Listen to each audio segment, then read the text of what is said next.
Emmanuel Macron a demandé ce samedi 7 juin au gouvernement de maintenir le cap sur l'écologie, épinglant dans une interview à la presse quotidienne régionale les incertitudes sur les dispositifs mis en place après la suspension cette semaine des aides à la rénovation énergétique MaPrimeRénov'.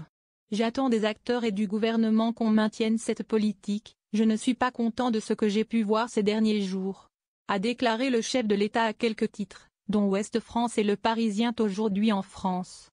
Les mêmes qui disaient que je ne faisais pas assez pour l'écologie sont les mêmes aujourd'hui, quand il y a des difficultés, à détricoter, a-t-il martelé. Emmanuel Macron a peur de perdre les héritages de sa politique climat. Le gouvernement a annoncé cette semaine la fermeture d'ici le 1er juillet du guichet de dépôt des dossiers de demande d'aide MaPrimeRénov' pour les rénovations énergétiques globales et les travaux d'isolation et de remplacement de chaudières ponctuelles. La ministre du Logement, Valérie Létard, a également indiqué vouloir changer les règles du dispositif applicable, à l'issue de la suspension qui devrait prendre fin d'ici fin septembre. Cette pause est motivée par un encombrement, de nouvelles demandes, note de la rédaction, en ce moment et un excès des fraudes, selon Éric Lombard, ministre de l'économie, qui évalue à 16 000 le nombre de dossiers suspicieux, soit 12% du stock.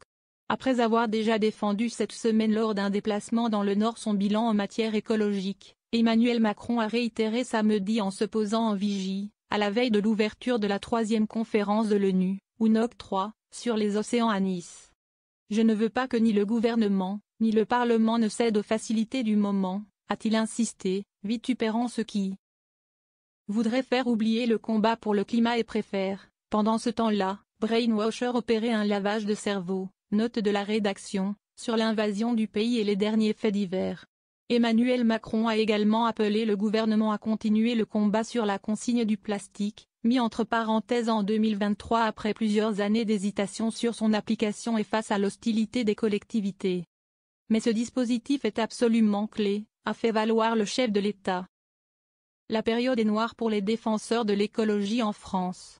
Reprise du chantier de la 69, fin des zones à faibles émissions, ZFE, qui restreignent la circulation des véhicules très polluants, retour envisagé à l'usage de pesticides dangereux, révision significative du zéro artificialisation nette ZAN.